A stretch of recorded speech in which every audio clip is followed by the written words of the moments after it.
Good afternoon, good evening, Eagles Nation. And NFL world, maybe some Jets people tuning in to see how we're talking here on Philadelphia's channels, and all the haters in the NFC East, those Cowboys, those Redskins, and those Giants creators, and anyone else who might be tuning in. All right, y'all. Today, this afternoon, as promised, I said I want to talk a little bit about our matchup against the Jets. More particularly, I want to talk about what I see as being basically our keys to success and our keys to victory. How do we walk out of here and how do we beat this Jets team? And I've heard a lot of people talking, and I'm warning people. Should we win big? We should.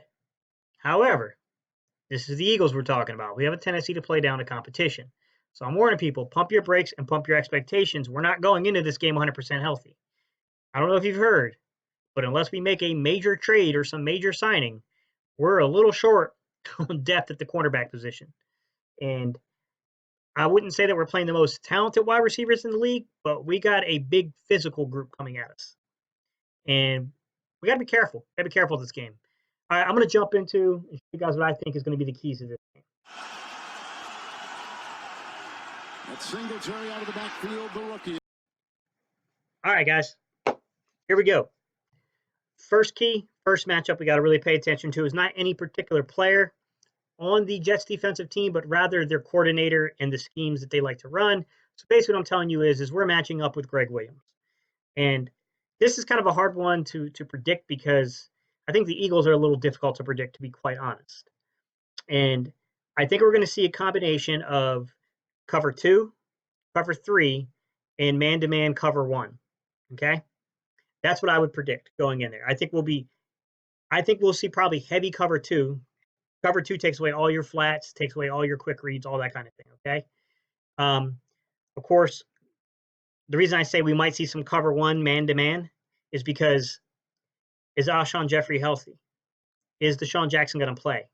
Does Gregg Williams feel like, even with his subpar corner play, which they're not very good in the defensive secondary, but does he feel confident that his corners can hold?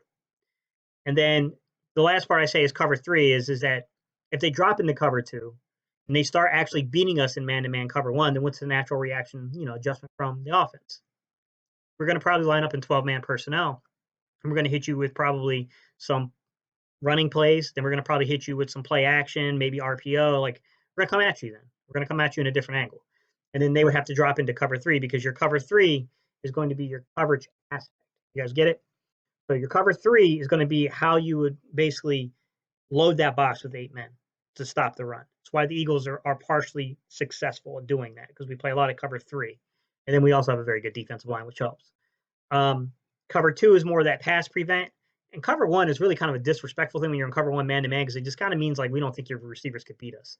And if you got a good enough defensive line, man, all you really need is your corners to hold up for X amount of time. I don't think the Jets have that. But matchup number 1 is, what is Gregg Williams going to do?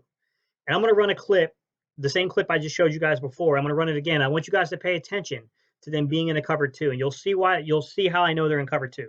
Watch the running back, watch the scheme. Watch it. You're going to see one safety that's not pictured, so he's clearly deep, and you have the other safety who's going to stay back behind the sticks. He's only going to come up after the completion is made, but watch how the running back, and you'll see when the defenders come out the block to basically cover him, and you'll see that coverage scheme. You'll see the zone. That's Singletary out of the backfield, the rookie. On the top side, you can see it looks like a tight end kind of comes out into the flats, and you can see one of the corners goes out to the flat. And then on the bottom side, bottom of the quarterback, on the bottom side, you can see the running back kind of goes out, and you'll see the corner go to the flat with the running back. Pretty good indication that you're in a cover 2 when you got 2 deep safeties. And then if you look at the top side, you can see that one safety who's kind of playing the sticks, and he only comes down after the completion. I would predict if that is the type of scheme Gregg Williams drops his coverage into, we could see a big day for the backs, because the way you attack that is you hit the seams. You have to hit the seams. So I would say your running backs and your tight ends would be the key to victory there. You got to attack it that way. Now, what I want to show you next is a man-to-man cover 1 concept. And I'm going to roll some video, okay? And just watch the release of the players, okay? You're going to see one deep you'll see one deep safety. So count everyone in the box, watch your deep safety, watch what he does, and then watch that coverage roll out. And you'll see everyone, they're going to be stacked. So the Bills try to beat it with a stack set on both sides, on top and bottom. And watch, every person's going to have their man. They're going to pick it up, and you'll see one person drops back deep. Cover one man to man. Rookie Singletary still in there, 2nd down and 2. And that's cut for a 1st down and more. Okay, so if you looked at that, you could see that number 22 on the bottom for the Jets, the defender on the bottom, the defensive back, got beat on a quick slant. Okay, they were definitely in man-to-man cover one. The way you can also tell they were in cover one, if you look late into the pass where the receiver gets kind of run out of bounds, you'll see it like a number 32, the safety kind of, I think it was 32. It's hard to say, but it looked like 32 to me. Kind of comes running in at the very end, like over the top. Like clearly he's coming from the top over. Like pretty obvious what they were in. So you got to be able to beat press on that. You guys get what I'm saying? You can see why they were in the stack set, because you're trying to beat press, you're trying to give them movement, and what you don't want them to do is to basically lock you up and then give time to get to the quarterback. So, can we beat cover 2? Okay. Can we beat man-to-man cover 1? If we can beat those things, it's going to be a really big day, I think. Because I think the only time you would really see them sneak into a cover 3, in my opinion, is if they're trying to really either bring pressure or if they're trying to basically stop the run on us. If they go into cover 3, I would expect the Eagles to really start going into 12-man personnel pretty heavy. We're already a pretty heavy 12-man personnel, but to me, if you're lacking dynamic playmakers on the outside, like not having Deshaun Jackson there, if he misses the game, if Alshon Jeffrey is still not 100% healthy, to me, that's what you do. You go into 12-man personnel and you beat them there. But we'll have to see. We'll have to see how Gregg Williams plays this, and then we got to adjust, okay? If he's in the cover 2, we've got to attack the seam. If they go in cover 3, you get in 12-man personnel and you either run the ball on them or you hit them with play fakes and then you attack the seams again. You could also hit the flats. Cover 3 is very susceptible to the flats and the seams. They go into man-to-man cover 1, we just got to beat the coverage. You got to beat the coverage. And you got to hope we have someone dynamic enough like Aguilar or Hollins who can get deep enough and really make them pay for that. Or beat them on quick crossing routes, stuff like that. I mean, that would be if Alshon Jeffrey is healthy, I would think he would have a field day on that coverage. But we'd have to see. Those would be my first. Really, it's really a couple keys there. Now I'm going to jump onto the offensive side of the ball. I'm going to talk about the Jets matching up with their defense. 2nd and 10, wide open. Okay, guys. So the clip that was just rolling before this was the Eagles in pretty much what you would call a big nickel. And big nickel, easy to figure out, guys. There's going to be 5 defensive backs on the field, okay? And basically what ends up happening is instead of having a second linebacker, you put in a safety that is an in-the-box safety, essentially, to kind of fill that role. The key to me is knowing that's what we're in is seeing Sendejo down there. You look to the bottom, you'll see Sendejo, and I'm pretty sure the guy who's kind of up, it looks like he's over the B gap, I want to say. It's hard to say. I can't, I'm trying to remember off the top of my head here. He's over the B or the A gap, and he's on the bottom. That looks like Malcolm Jenkins, okay? There's a 11th player that's not pictured, which is clearly your single high safety. I had to take a wild guess at who the single high safety is. Who do you guys think that might be? We already named 2 of the safeties. That leaves us with 1 safety left, right? So here's the deal. Did you notice the completion of that pass? Well, if you have quick timing routes and you don't get enough pressure on the quarterback, and defenders, if they don't get, so if defensive linemen, safeties, linebackers, whoever's bringing the pressure, if they don't get to the quarterback and they fail to get their hands up and they fail to disrupt the timing and disrupt the pass, that flat area and the seams are going to be open all day. Now that one, I will say this. It's a little disturbing that receiver had that much space because the corner, I don't know if you noticed that, but the top corner was an off coverage, which looks like Rasul Douglas to me. And the bottom corner, which I think was Sidney Jones. It could have been Darby, to be fair.